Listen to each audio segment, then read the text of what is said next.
meron silang nilabag na batas, kung meron silang sa totoo lang, ako ano, to be honest lang, mas yung nung sa awayan sa ABS-CBN, nandoon ako sa side ng ABS-CBN noon. At inaway ako ng mga antay sa ABS-CBN noon. Pero ang sinabi ko noon, kung ano yung sabihin ng gobyerno, sumunod na lang tayo. Kung merong pagkakamali, kung merong ginawa na hindi tama, o di sumunod tayo sa gobyerno. Ganon din sa SMNI. Diba? Kahit yung iba ayaw, kahit yung iba hindi. Kung meron silang ginawa na labag sa batas, wala tayong magagawa kung hindi sundan yung kung ano yung iuutos ng mga ahensya ng gobyerno. Sir, yung sariwa yung balita, no, kalalabas lang kanina ata na ang seminary medyo suspendido daw, 30 days. Ano yan? 30 days daw, suspendido nga ng SMNI. Ano pa maging pananaw natin dito?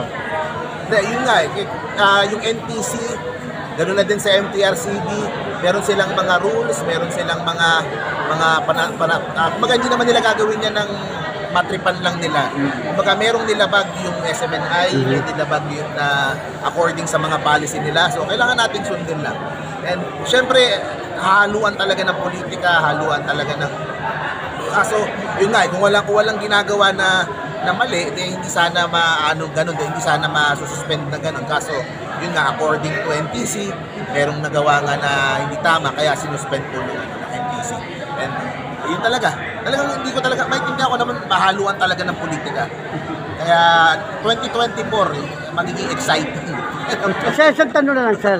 No, hindi naman ligid sa kalaman natin, tayo mga sa social media, alam na nangyayari sa SMNI. No?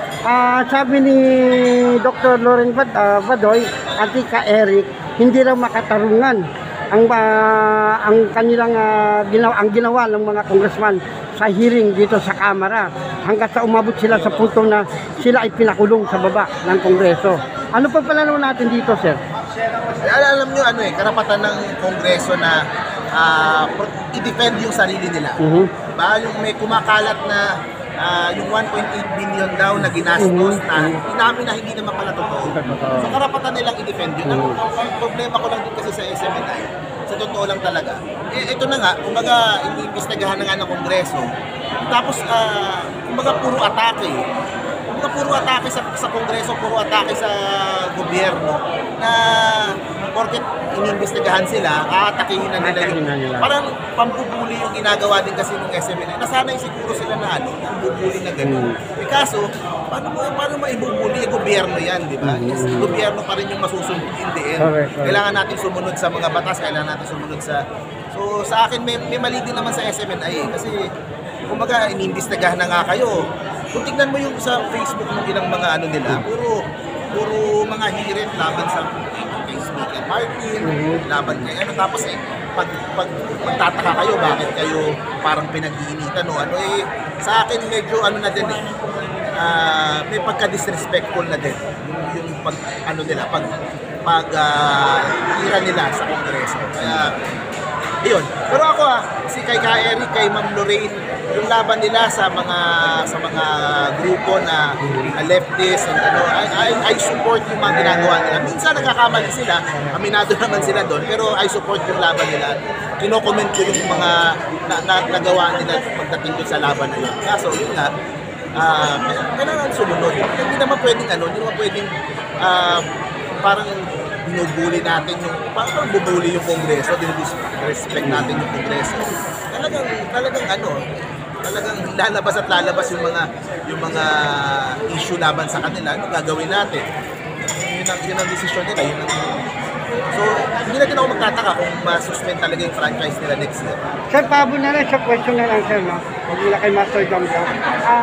Sir, di ang baligid din sa kalaman natin kung anong naganap nangyari sa ABS-CBN. Sa palagay niyo, matutulad din ito mangyayari ngayon dito sa SMNI, sa network na to, sir. Kasi alam namin kayo, malawak kayo pagdating sa SOCMED.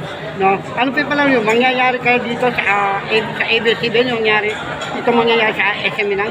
Oo, tingin ko masususpend yung franchise ng SMNI. Kung pagbabasihan yung mga hearing na nainatinan ko, tsaka yung interview ng mga congressman, mukhang doon papunta talaga. Doon papunta talaga. Oh, next year, maaaring magkamali ako, maaaring di ba maaring magbago yung isip ng Kongreso, pero tingin ko doon papunta talaga. 80 to 90%. Mo yun. Oo. Pwede namang magpatuloy yung SMNI sa online. Diba? Parang ABS-CBN, nag-online lang. Walang prangkisa. Wala Kasi prangkisa, mawawala. pwede namang online. So, mas malakas din naman sila sa online. Kaso yung problema nga nila, yung Facebook tsaka YouTube nila, di ba? Ano din, nawawalan. Oo, natatanggal din yung mga pages nila. Gusto ko iparamdam na hindi nakakalimot yung pagtuloy lalo na sa mga tulong ng kampanya. At syempre, kasama na din yung mga bagong vloggers katulad ko na hindi naman ako kasama nung kampanya. Pero we welcome din niya dito sa Malacanang. Yun naman ang pangako niya, unity. Yun naman yung kanyang pangako ng tumatakbo siya. At sobrang sarap ng pagkain. Masasabi ko, nakailang balik ako dun sa pagkain. Kaya, Merong lechon, merong chicken, sarap. solid, no? Hindi na insay bata. Ito, sir. Ay, ewan ko, baka... Sino ba yung last year? Bakit Yun, ano? Ito, sir. Sir, naniniwala ka ba na kayang mapag-isa ni Pangulong Bongbong Marcos ang mga Pilipino? Ay, alam niyo po,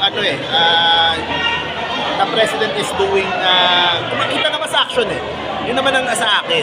Siyempre, hindi mo naman makukuha 100% yan. Pero, makikita mo naman sa action ng May effort. ng Pangulo. Kumbaga, he leads by example eh. Hindi siya bengador, hindi siya pala patol sa mga, sa totoo lang, ang dami nang baba sa kanya, ang daming nag-aaway sa kanya. Pero, ginagawa lang niya yung trabaho niya at yun naman na magiging masihan ng kanyang presidency, kanyang ma-accomplish sa kanyang term. Tsaka ito, no, kahit sa yung mga ibang mga supporters ay pinag-aaway talaga silang dalawa ni Vice President at ni President, no, pero si President ay hindi pa rin talaga nagsasalita, no, at walang binabato na kahit ano, matiman ganun din si Vice President Sara Duterte. Unity. No, anong masasabi mo sa mga mga vlogger o mga tao na pilit silang pinaghihiwalay, pinag-aaway? Alam nyo, yun naman parte ng politika yan.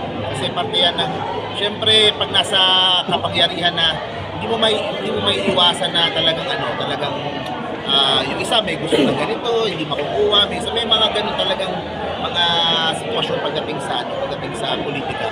Basta sa akin lang tingnan natin yung gagawin trabaho ni PBBM, yung sinimulan niya, yung how he is as president, yung ating foreign policy, kung paano tayo tinitingnan ngayon ng mga bansa sa mundo, kung paano niya nag-deal dun sa problema sa China.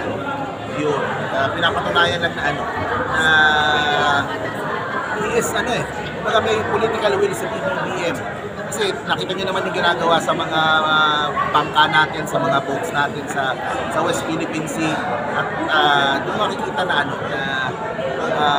he is talagang firm in protecting the Filipino people. Ayun. So, maraming salamat, ha. Yan, audience of Manila po. Yan. Mga vloggers and kasi ako hindi naman ako kasama nung eleksyon. Pero kumbaga welcome ako dito. At yun naman nga yung sinasabi ni PBBM na unity. Sa atin naman pag nagtagumpay si PBBM, lahat ng Pilipino ang kasama. Salamat mula sa Panginoon. Akala ko pasasalamatan mo yung bodyguard mong nasa likod eh. Thank you kasi hindi na dami lumalaban.